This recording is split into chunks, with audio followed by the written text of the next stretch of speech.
what up, everybody? It is the Cruel Fan Sports Hour one more time. I'm Josh.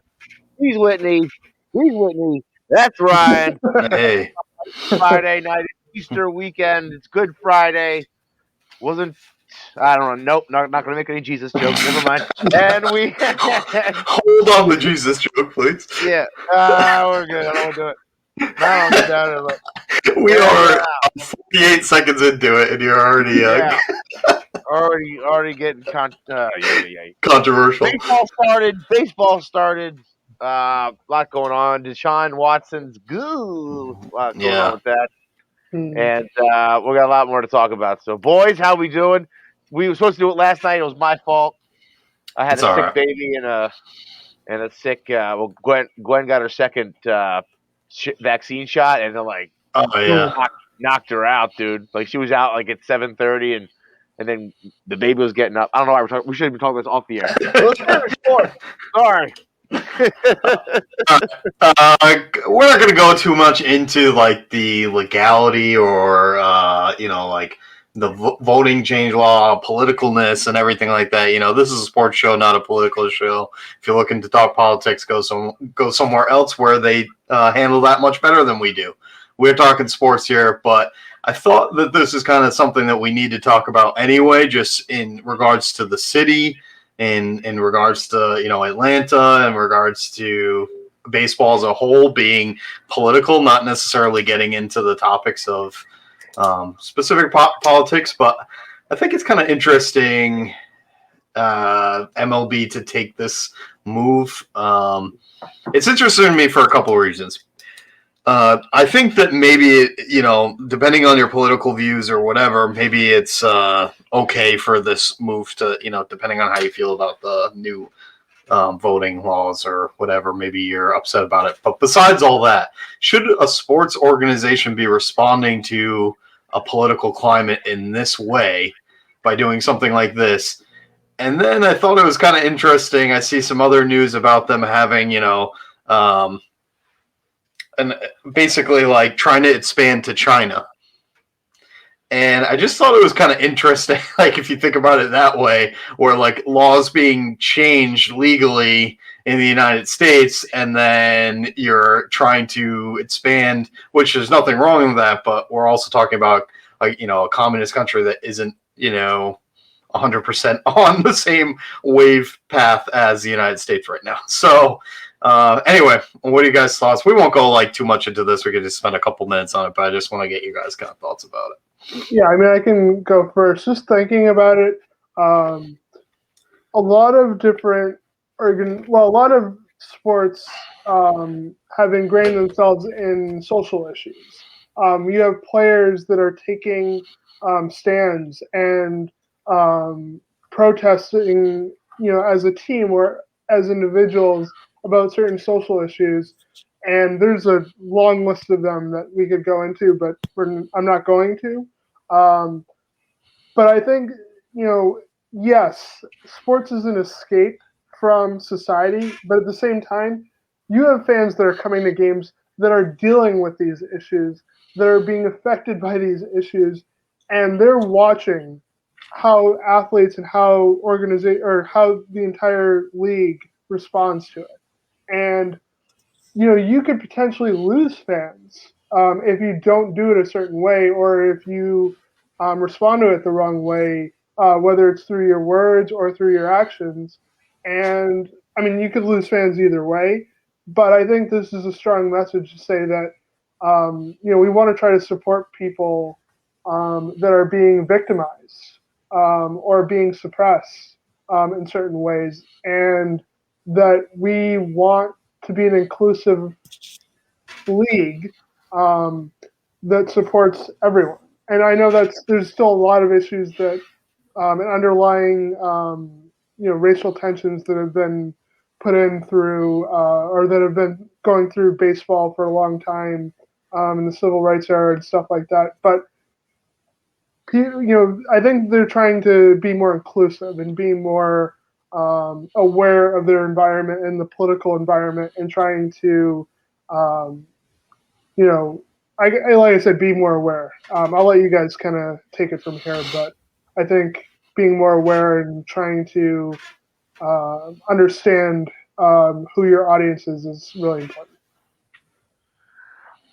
Yeah, I mean, I agree. I think it's a good thing. I mean, didn't the NBA move their All-Star game out of Charlotte like during I don't know if it was for this or for was that the bathroom bill. I'm not sure what it was, but they know they moved it, so this is not without precedent. So, I mean, yeah, I mean, yes, it's an escape, but like from society. But sports are all reflection of society. All the people that are involved are a part of society, so you can't ignore it. And like that, and the time right now, you like anything like that, you're not. It's going to infiltrate everything right now, and so maybe it's more of just like keeping up with the Joneses as far as like appearances sakes. But I mean, for the MLB, but also I think it's the right. I mean, they made the move, so maybe necessarily their reasons aren't necessarily like that important, but because they did it. But I think it's a good move, and Atlanta's going to be like, goo. It's kind of funny. The Braves, well, not funny, but the Braves released a statement after this and said that they like respectively like disagree with the decision to move the All-Star game. That's where I kind of have a problem somewhat with it. Is like now you're going to have like inside the organization, you got like different teams taking stances depending on where they live in or where they're from in the country and everything like that. And as a whole, I don't know. I just wonder if it's kind of like premature, and like I do think that it maybe is so. I don't know. Like it just seems like they jumped the gun a little bit. Maybe I don't know. By the time the All-Star game comes, like, is this really an issue anymore? Or is this just like, like what's? I mean, it's still going to be an issue, but like, it's not as hot of an issue then as it, is right now. Just seems a little bit, I don't know, very like a safe political move, I guess, to make in some extent that will like get people on their side. Or whatever. Yeah, I mean, I hope. I hope that like their intentions are good, and and I hope their intentions are good, and and they're taking a stance against with this kind of political thinking and this kind of political move. So, I don't know. Hopefully everyone else can maybe follow suit and like get the ball rolling, and really, they can try and keep the revolution going. So. Yeah. It's just part of. It's just the next thing in this whole revolution of the crazy times we're living in right now. Yeah, malting. We are malting as a society. We're getting too political. Yeah. Can we talk sports, please? Yeah, NFL approved 17-game season. This, of course, is very, very interesting for teams that like to remain 500 at the end of the season. Right? There's no more 8-8 seasons. Right? So if you're, like you can no longer just figure out even. You're either like one game back or one game. I'm like almost figuring. You guys familiar really with like how soccer or football, as they call it, in Europe is played with the different leagues and everything like that. So like basically, if your record is like worse, you move down into like another league. Instead of like the Premier League, you go into the Champions League. I'm almost thinking they got to do something like this with football. Merge this whole like other leagues that they're trying to do, make them all encompassing into the NFL, and then just have like these two leagues where like, the Eagles get regulated to. Oh my god! No way! There's no way, dude. It'd be awesome. Like just like other teams would get murdered. It would get murdered. For a season, you would just have to play like with like all these like terrible. Yeah, right. Until they can, like, prove I'm themselves. sure they'll find a way to lose those things. Like dudes that like play like arena football out there playing against like the Cowboys and shit. Come on. Even like awesome. What was like a really bad team? The Jets. Even the Jets would like destroy. I don't know. I don't know about that. For some teams, yeah, dude, come on. For some teams last year, that I think like. like the home team could just go out and beat them. Like we could just have like Alabama probably boys from the boys from backyard could just like go out and beat them. I could see Alabama beating the Jets last year. That's how bad they were. Yeah, I like 100% agree with that. I 100% agree. Alabama could beat the Jets. I mean, Bill Belichick beat them twice. This is essentially the same system. At a lower level, there's no way the Jets would have won that game. Alabama could beat the Jets. No way. Yes, they could. You know how much talent there is on that team. Yeah, but they're like 90% of that team isn't going to play anymore after that national championship game. Yeah, and everybody on the Jets was like, the man. Come on, man, it's pro football. Yes. Did they win a game? Did the Jets win a game? I think they did win one game. They won two. Two games. Against the Rams and somebody. Oh, Cleveland. Probably the Eagles. Hell, even whoa. Did they? No. Did they? I don't know. I don't know. There's no way a college team beats a pro team. The only team would be like the 01 Miami Hurricanes, where like 35 dudes got drafted. Maybe that team could have beat like an NFL team, because they were an NFL team. I still am sticking to it. I think Alabama could have beat the Jets. They won't beat the Eagles. Well, they're substantially better than the Jets were, but yeah. Anyway, I'm all for more football, but again, like I actually there's this new show on Apple Plus, and it's like Ted Lasso or something like that. Anyway, Ted Lasso. Yeah. Okay. So I watched like all of whatever it is. I watched like the whole first season, and this started getting me thinking about how the NFL, like how they play out the remainder of the games, and that it might just be better for teams that they know that they're not going to get into the playoffs to be in some sort of regulation to go down to a lesser league if they are that bad, instead of just playing at the end of the season all these pointless games. Now they've extended the season, so there's even going to be another more pointless game. I feel like there's not enough teams to do that, though. Yeah, Barrett says Ted Lasso.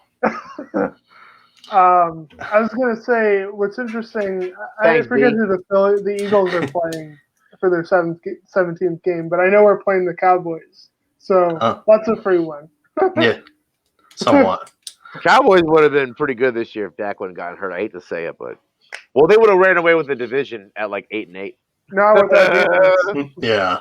Not with that defense, they wouldn't. You know what's crazy is I play a ton of Madden now, and the Cowboys are a decent team on Madden for whatever reason. Like, and they always give me trouble like playing against them. But like in real life, it's just not the same team. Like something doesn't translate from like on paper how good that team is to. I mean, look at their receiving core, Dak, everything. Like, I mean, yeah, you're right. Like him being injured obviously had a huge impact on it. But the defense, like even their defense was substantially better on Madden than it is on, I don't know, in real life. But now they have Dan Quinn as their coordinator.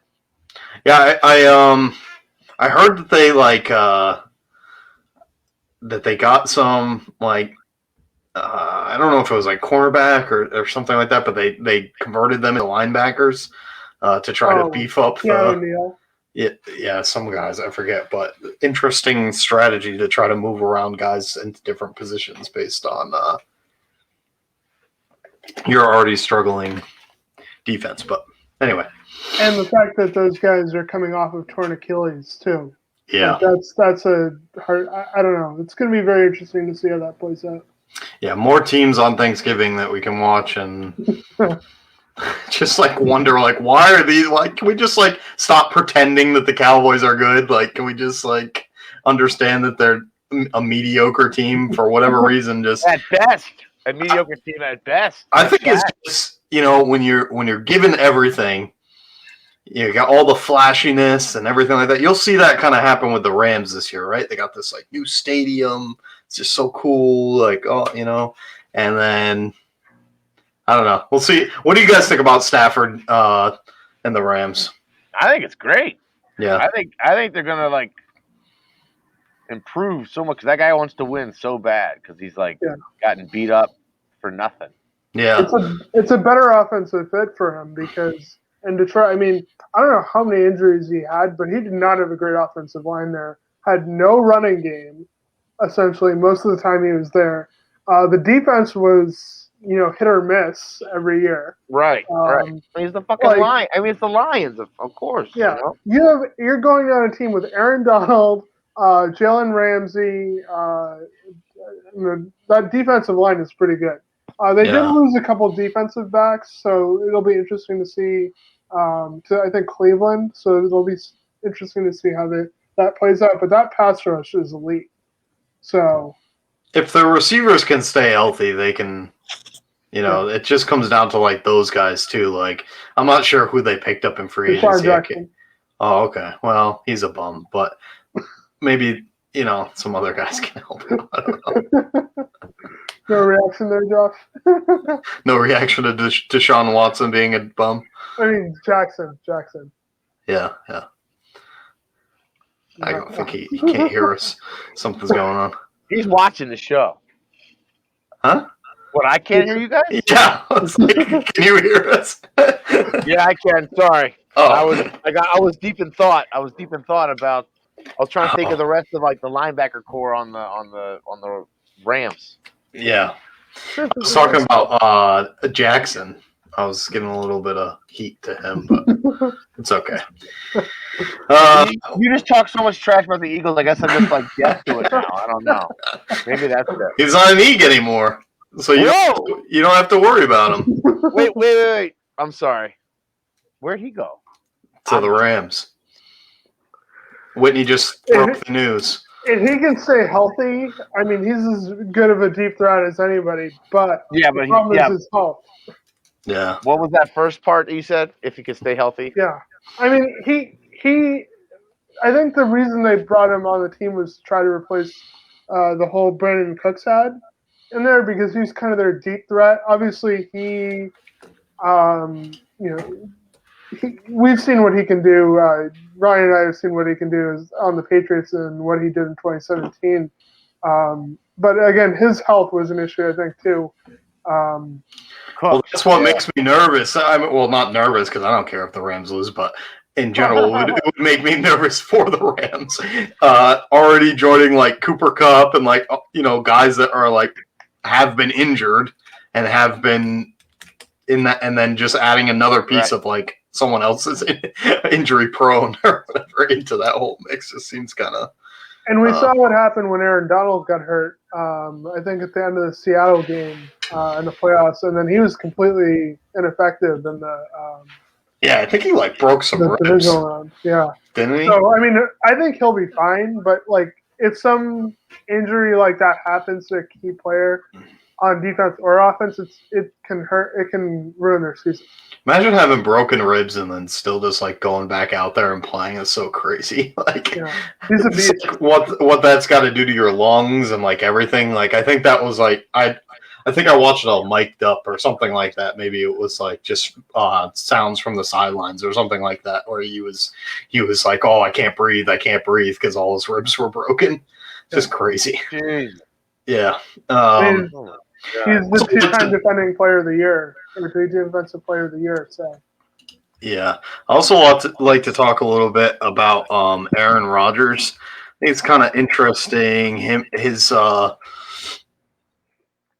Him basically saying recently that he doesn't know, like his future isn't in his own hands about Green Bay because of them basically having him on like a year-to-year contract right now and no like long term. Yeah, I forget what the whole deal is exactly with it, but he's in his 17th season in Green Bay. They drafted Jordan Love obviously last year. His quote was, "So far, it's definitely been my team. I said last year I didn't know if that was actually possible to be able to finish there. I still feel that that's kind of where we're at. I don't know that a lot of it's in my hands. I guess we'll just have to see as we go." And then basically like him saying like it's not how it works. Like I can't just like make my own contract or whatever. And says the Packers paid Rodgers $6.8 million roster bonus as is last month rather than converting it into a signing bonus. A full restructuring would give Rodgers the security he covers, but that hasn't happened. Watch him sign in New England. Yeah, he's 37 years old. That would be awesome. I would love that. My God, can you imagine that? Another number 12. Yeah, another MVP. Yeah. Yeah, like would he wear 12 though? Would he wear 12? Oh yeah, he would wear 12. Still, like at that elite level that you're at, like unless you're like a Carson Wentz type player. Come on, dude. Come on, dude. He doesn't care about his number, is what I mean. You know, he's just like a man of the people, I guess. By the way, Jalen Hurts changed his number to number 1. Yeah. Did he really? Yeah, that just popped up on my feed too. That's something. That's funny.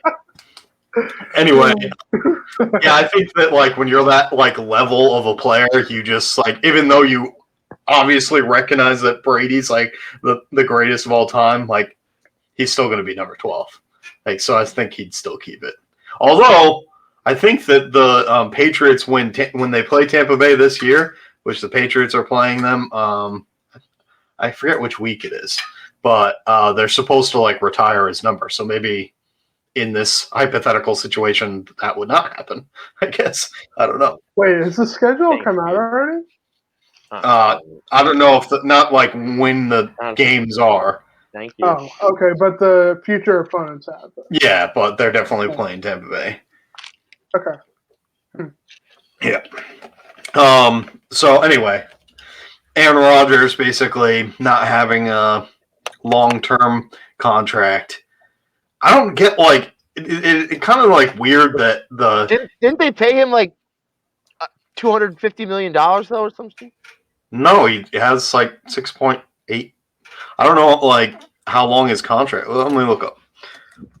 His last deal was like 200 some million, wasn't it? He has a 4-year. 4-year, $134 million. But I think it's like on the last. This is like his last year. You know what I find interesting, and I know this was a criticism that I heard a lot of the Packers last year during the draft, drafting Jordan Love instead of another receiver. You know, I believe Metcalf on the market at that point. I don't know if he was still available at that point. Yeah, they drafted him early, I believe. Yeah, so I'm not exactly sure if Metcalf or anybody else was available, but like not drafting another receiver, or I don't know. Well, they had Tanyan, who's a pretty good tight end, but having another receiver would have helped them in the NFC Championship game. Yeah. Or maybe more on defense. Yeah. Something other than a backup quarterback, absolutely. Yeah. Trying to see what.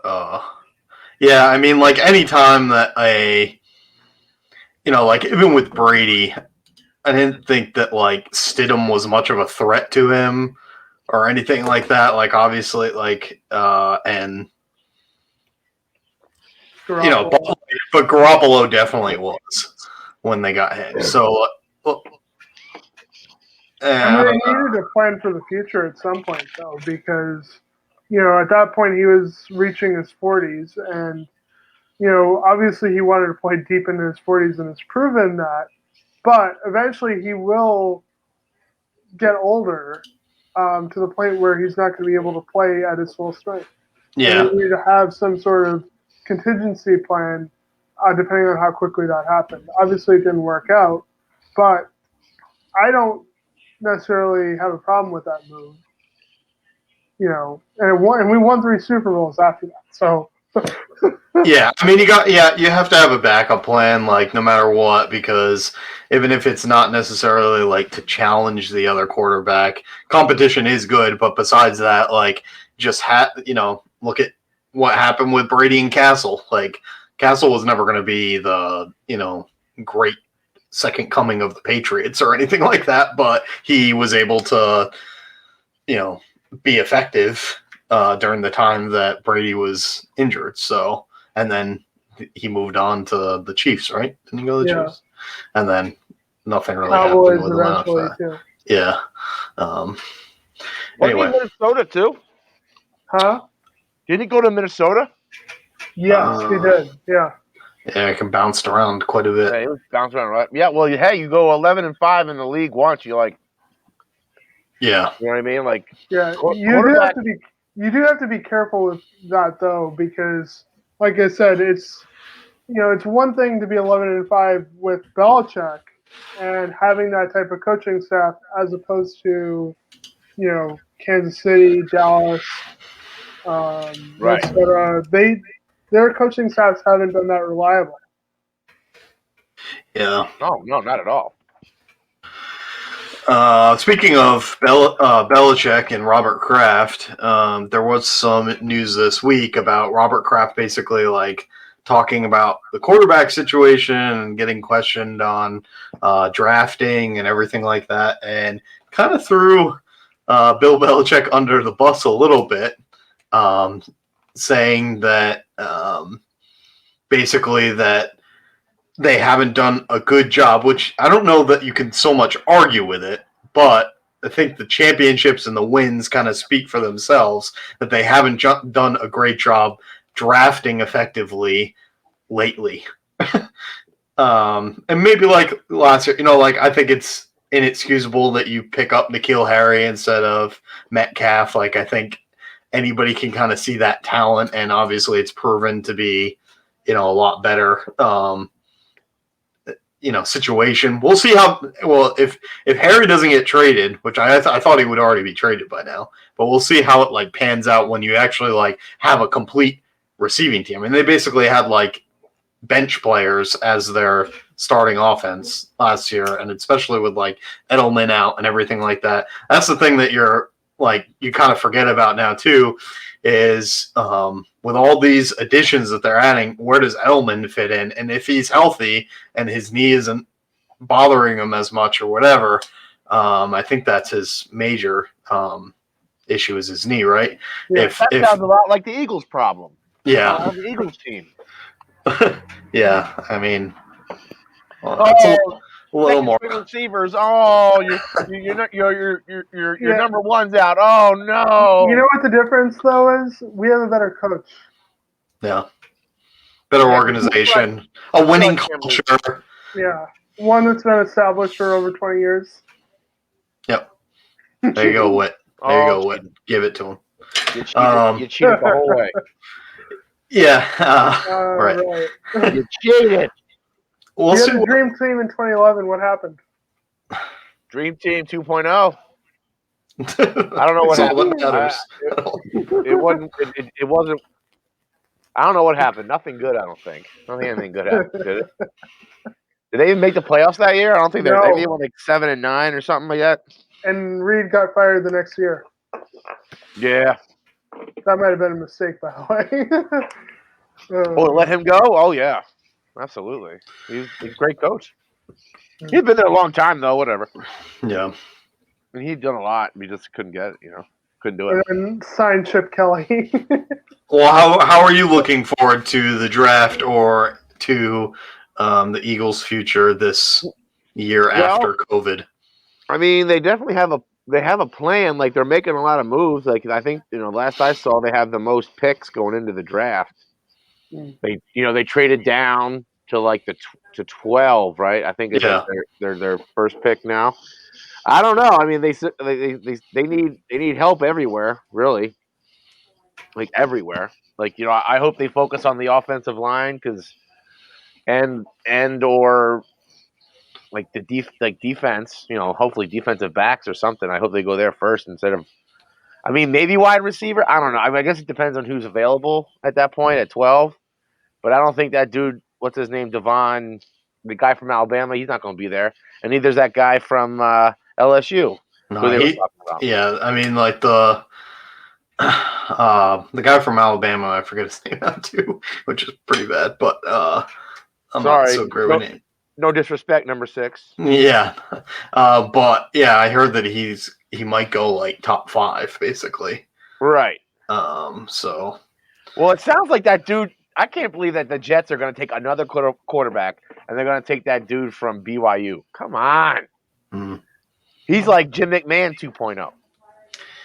Yeah, it's weird because, like, I think Darnold, like, you know, if you watch some of his highlights, he actually, like, is probably the most talented player on that team.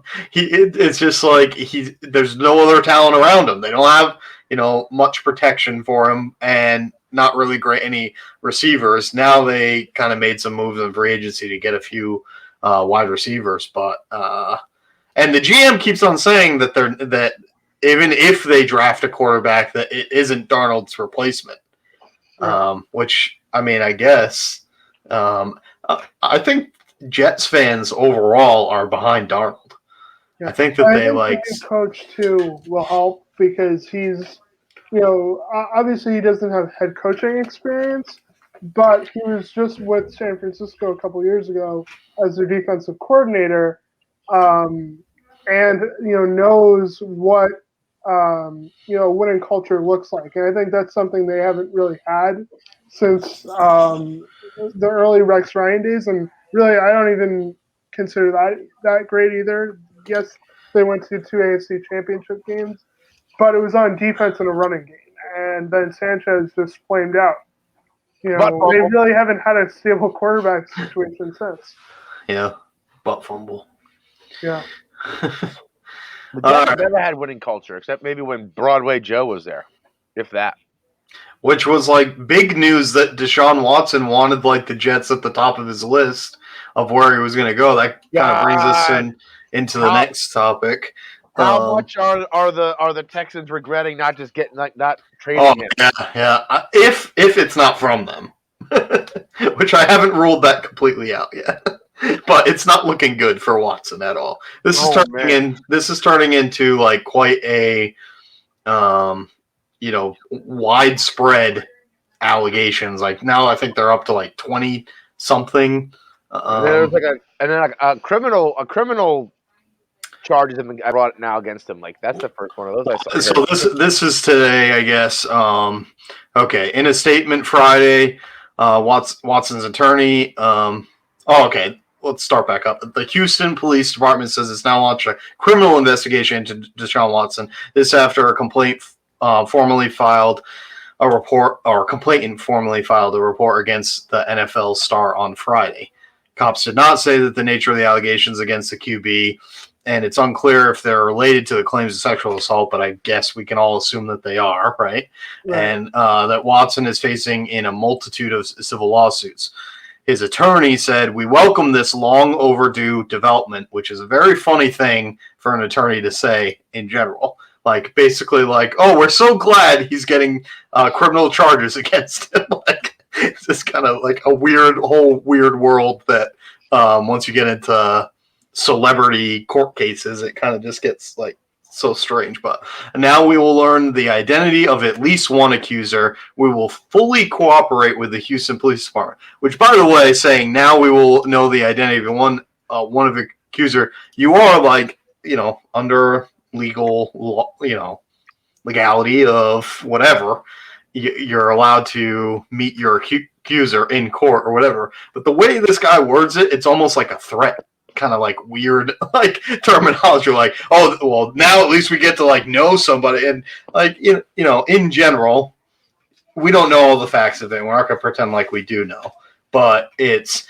hard to you know, when this amount of allegations are coming forward and this amount of stuff, it's hard to not, or hard to put blame on the victims or alleged victims before like even knowing much about the whole situation in general.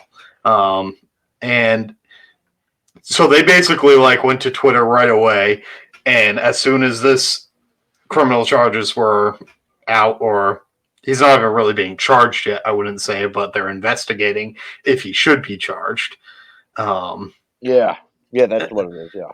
So the league had previously said that it was already investigating the QB over the allegations made against him and with the civil cases, and now that like moving forward with this, and there's 21 female masseuses in at least 4 different states over the past few years. And apparently they have like messages from his Instagram and DMs and like all that sort of thing. So we'll see what this all amounts to. But obviously this really hurts his chances of any other team really being interested in him right now, because you should be worried about going to jail. Shit. Yeah. I don't think he gives a shit about his team right now. You know what I mean? He needs to focus on his legal and personal issues before he worries anything about where he's going to be football wise. Because when I predicted that Deshaun Watson was going to sit on the bench for the 2021 or 21-22 season, I didn't think that it was going to be like in a courtroom. Yeah, right. That's kind of like crazy. It's like I really did think that he would hold out, and that eventually they weren't going to trade him, and this whole thing, and maybe they knew about some of this beforehand. I don't know. Who knows, really? But I think he's adamantly sure that he didn't do anything wrong, based on his like immediate response on Twitter to it, and calling it out. I mean, it's not a good look. It doesn't look good. It also doesn't look good that today is the first day that any criminal charges are even being investigated. Like, I don't like that because of the civil cases, and the attorney basically, I don't know if you guys have heard this part yet, which makes it even like more complicated. The attorney for the civil cases basically said that in Houston's police department, there is somebody that they don't like, basically that would be in favor of Deshaun Watson. So they didn't want to release any of the names to any of they didn't want to cooperate with the Houston Police Department on any of the civil cases. When originally they said that they would, but now they're basically the attorney is basically saying like, oh, it's like so corrupt there that we're not going to release any names, which, by the way, corruption does happen, whatever, but I think it's kind of convenient to use that as an excuse right now. It's a whole mess. It's going to take up probably years of this guy's life, which, depending on how it turns out or what happens, it's just crazy. It's a crazy whole situation. I was thinking about like all these guys that have turned out to be like really horrible guys. I mean, think about like Bill Cosby and like that, like all that. It's just like crazy to me. Think about like crazy to think about those types of situations, really, because you would have never thought that I just saw like a recent mugshot of Bill Cosby. You wouldn't even recognize the guy right now, like the way he looks. Prison can do some crazy things to you, I guess. But well, he's also 83 years old, which is crazy. Yeah, he's old as fuck, man. Yeah. I was gonna just say that like stuff like this can follow around an athlete or just anyone for years. It's going to really be hard. If all the allegations turn out to be true, this is something that could ruin his career. Yeah, the thing that I don't like, which I talked about last week, is that it's trial by media. So basically, like, because of these allegations and everything like that, it hasn't been proven in court. Nobody has really heard even any evidence yet, really. And because of that, like, the guy's already assumed guilty, or you've already made an assumption. I wouldn't say like you either think he's guilty or he's not, because you might think, oh yeah, he's definitely not guilty. I could see that part of it too. But the point is, like, no matter what, a lot of people though, that's a lot of people. Though. No, it is a lot of people. I'm not saying that like he's guilty or he isn't. If it was like 1 or 2 people, I'm like, oh, well, maybe, but it's like over 20 people. And you said it was in 4 different states, right? Yeah, it's 21 people in in about 4 states. I almost said 20 states. He's a serial killer across the. Anyway, oh my god, the whole situation is really weird too, because it's like these masseuses, and like I did read some of like the alleged like DMs and stuff like that, and it does seem like he's trying to cover something up that like you can't prove exactly like from what I saw that like something happened, but he's basically saying like don't tell anybody about this, like things like that. Like you don't want to be. Like, once you start saying things like that, like it just doesn't seem good. Yeah. All right, let's get into something a little bit more positive. MLB opening day yesterday for the Red Sox today. Pretty cool to have baseball back. I will say that. It's nice when baseball's on. It's nice because you basically have like a game every single day. Like there's something to watch. Like some team is always on, something's always playing. It is crazy going from like March Madness to baseball, because the intensity of like March Madness and everything like that and all those games, and then you go to baseball and it's just like, wow, I forgot how long this game is. Like it's just a very like. I watched the Red Sox game today. A lot of like the cable networks and everything haven't been able to get deals with NESN for Red Sox, so that's kind of disappointing, because although if you're a T-Mobile user, you get MLB TV for free, so you can watch all the games. It's just pretty cool for them to do. But the Red Sox getting moved to today, they lost. Yankees lost too. Aaron Judge up with 2 outs. Man on first and second yesterday, and he strikes out, and then they end up losing the game. Phillies won. Phillies won. For about a day, we were ahead of the Yankees. For about a day. I was going to say getting 2 hit by the Orioles is embarrassing, no matter what time of year. It's just I wasn't able to watch any of the game because, again, cable's been out, but just that's discouraging is what it is. And then the bullpen, too, kind of – I mean, they didn't have their worst day, but they didn't have their best day either after Eovaldi left, or at least the first 2 relievers. The thing about it is it's a very similar situation to maybe like the Tampa Bay Bucks at the beginning of last year. It's a whole new team. Like it's literally an entire new team besides like a few players here and there, but they've like tried to do enough signings and everything. And Renfroe was garbage today. I don't know that he's never going to be the talent of Mookie Betts to replace like that anyway. So it's kind of like a losing situation for him. But JD Martinez was probably the best hitter of the day. I think he had a double and, was swinging. He had another line shot.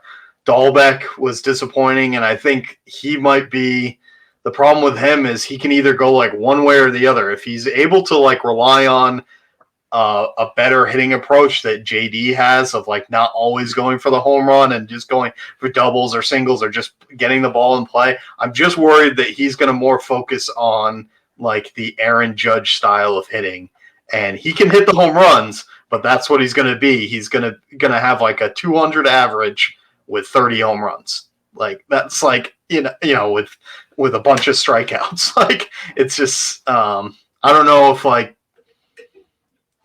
saw other guys. I think some news came out about Cora saying about Andrew Benintendi, basically being like coming back to from the off season last year and bulking up, and then wanting to be this like huge money paid guy and try to hit home runs, and that somebody had told him that he could do that, and it like messed up his whole swing and messed up his whole approach to baseball. So they decided to move on from him. But anyway, let's look at this video here.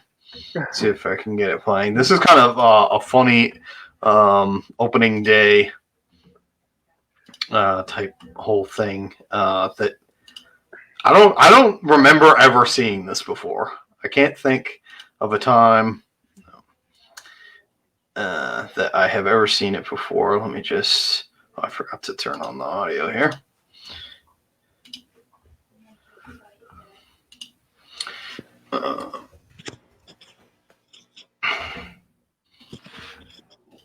So, wait, do you know the situation? How this occurred, or set it up for? Bellinger hit a drive to left, and I forget the left fielder's name for Colorado.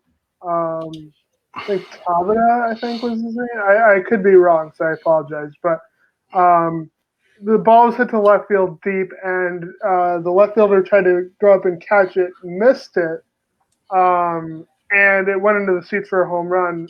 And Turner, who was on second, you'll see it on the replay, but he thought it was caught. So, anyways, I'll let it play out. But you can see it right here.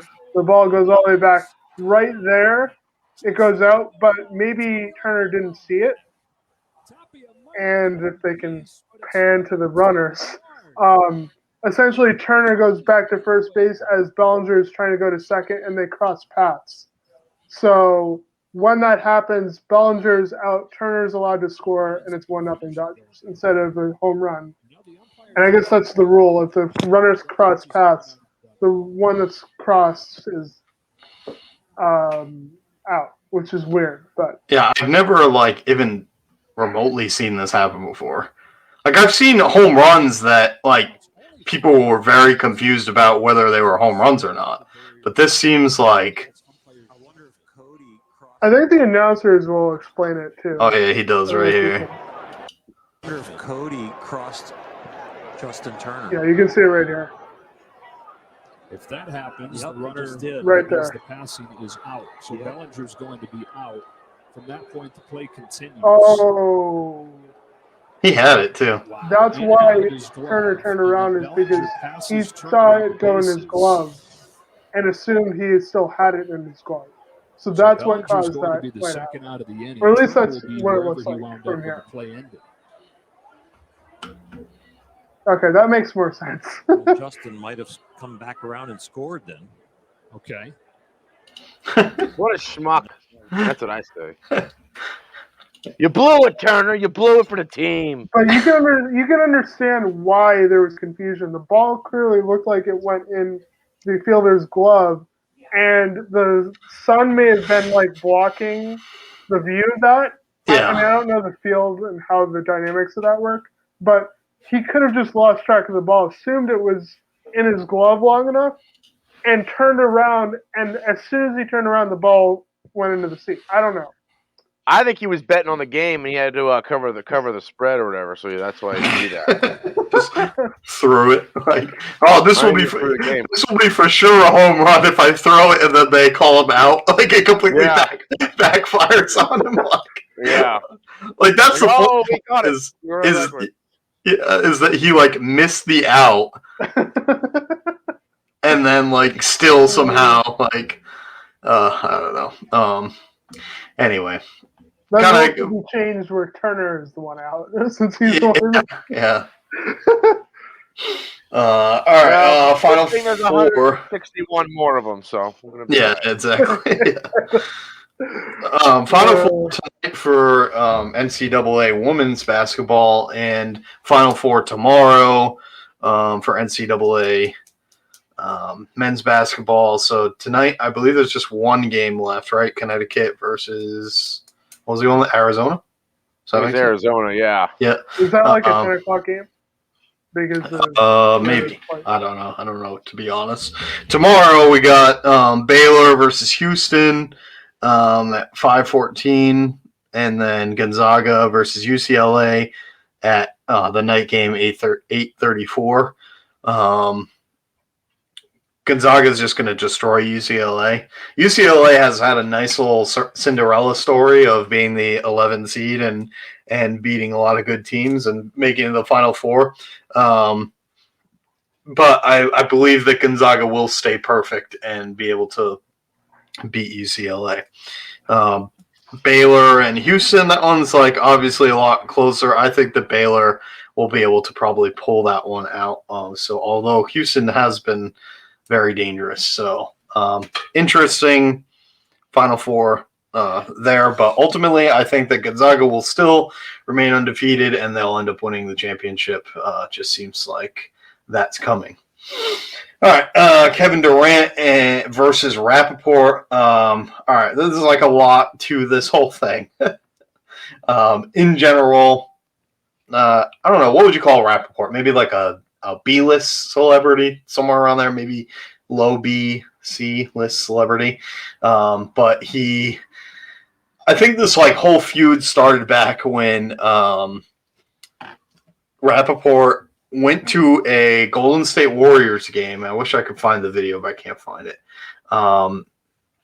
He went to a Golden State Warriors game and complains about his seats not being on the floor that Kevin Durant gave him. So they're like probably like about like 6 rows back from the floor.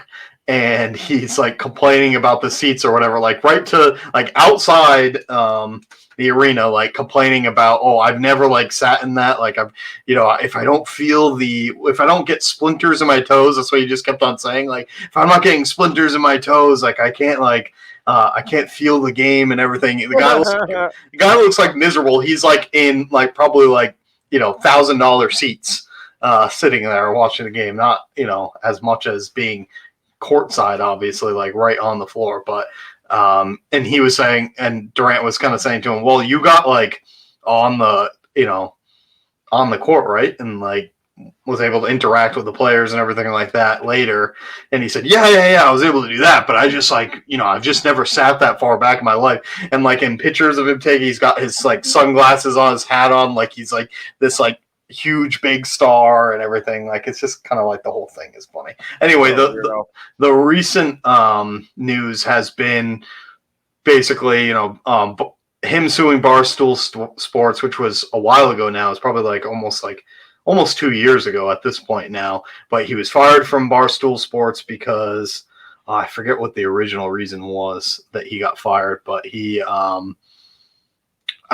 called out like Barstool fans and basically said that like he didn't care about like Barstool fans and Dave like protected his fan base and everything, rightfully so, as anybody kind of would in that situation, and fired him, and then released this clown shirt of that was basically the same thing as the Roger Goodell shirt, except it was Rappaport's face on it with his big herpes on his herpes spot that I'm not 100% sure if it is herpes, but I think it is. But a huge type spot on his face. Anyway, Dave Portnoy released a clip this week of a deposition, basically with Rappaport's lawyer, and the lawyer like didn't know what he was talking about at all, and it made Dave look like very smart and just like kind of like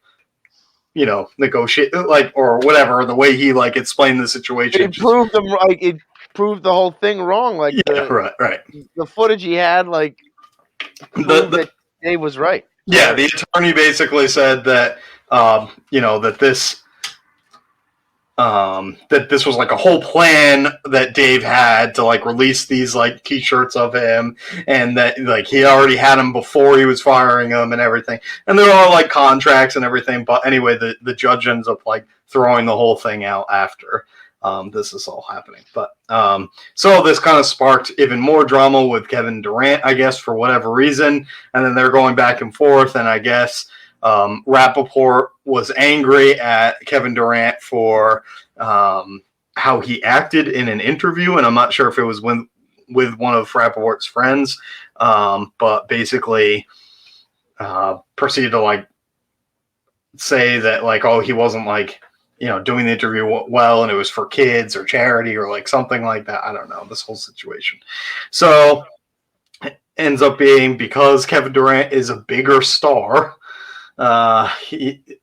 Well, that's not why he acted the way he did, but the repercussions of it become almost larger because everybody's going to see it, and Rappaport baited him into an argument, and then he said all these things which Rappaport is trying to say were homophobic. I don't know that they definitely were, but that's not really up for me to decide. But all of the things that were said, it makes Kevin Durant look very bad. So reporters have been asking him this week, and he gets fined by the NBA $50,000.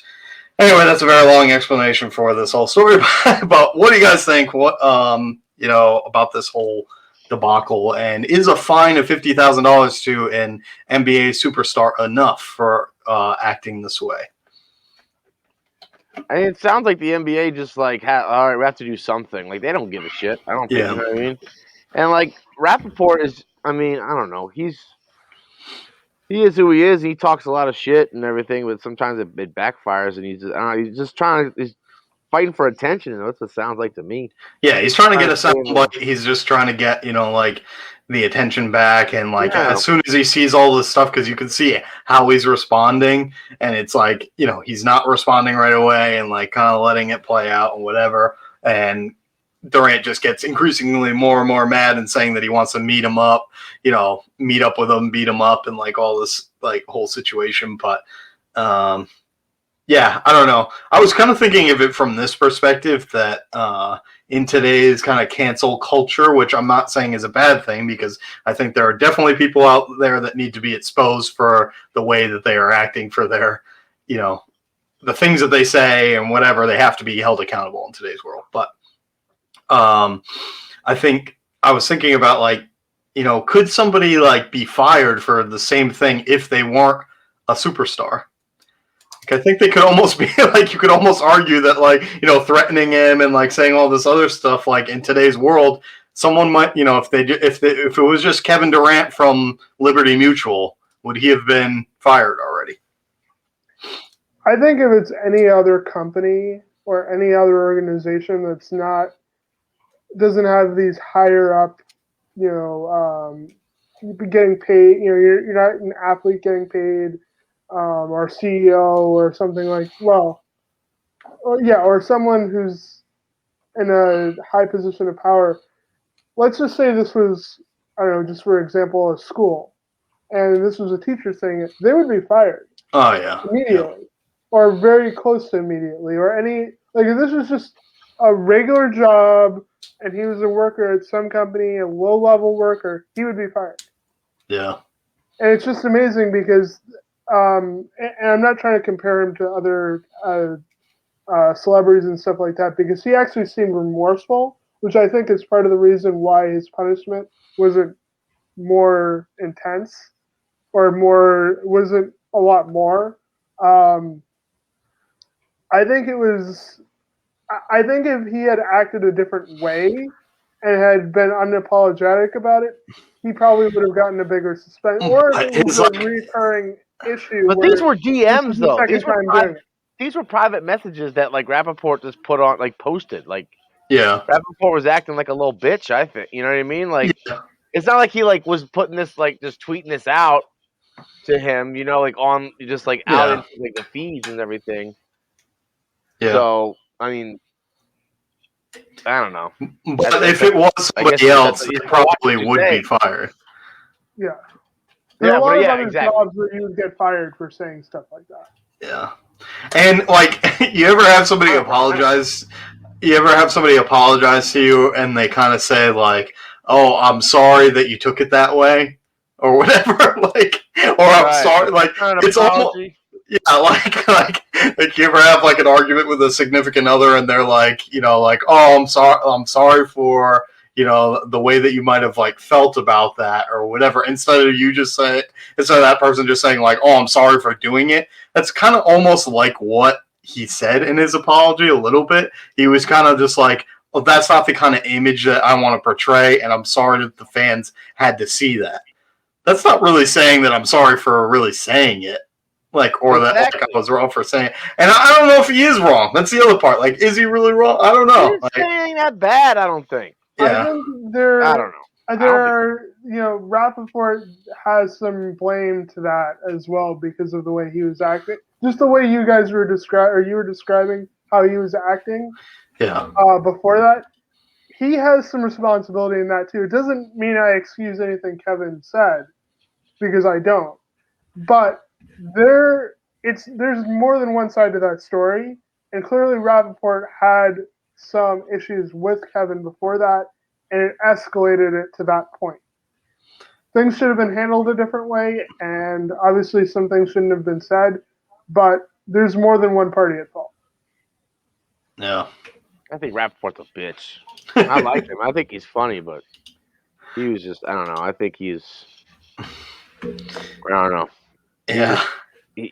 He's the common denominator in all these like situations. Well, he knows what he's doing. He's trying to get a rise out of people. He has this like identity that he wants of like kind of being in the sports world, even though he isn't really in the sports world, and that he hasn't proved himself as like a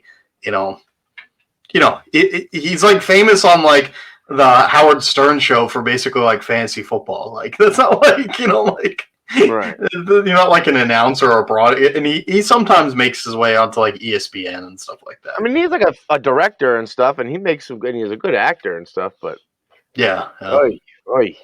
Yeah, it's just kind of like, I don't know, just seems like unnecessary drama. That's when like some of this stuff happens. You wonder, like, not in this case, but like you wonder how much of the drama is like just amped up just to get attention kind of thing. Like, I think Kevin Durant legitimately is mad here and legitimately would beat him up here and probably just take whatever fine he could like get. It was so funny. Like, I wish I could find that other video because they're talking about like the tickets and everything, and he's like just like complaining, like crying about the tickets, and I'm thinking like anybody would be so happy to sit there. Like, you got to be kidding me. And then like Durant's like, all right, man, like, thanks for coming out. And at the end, he's just like, thanks for coming out, but like, don't ever come back out.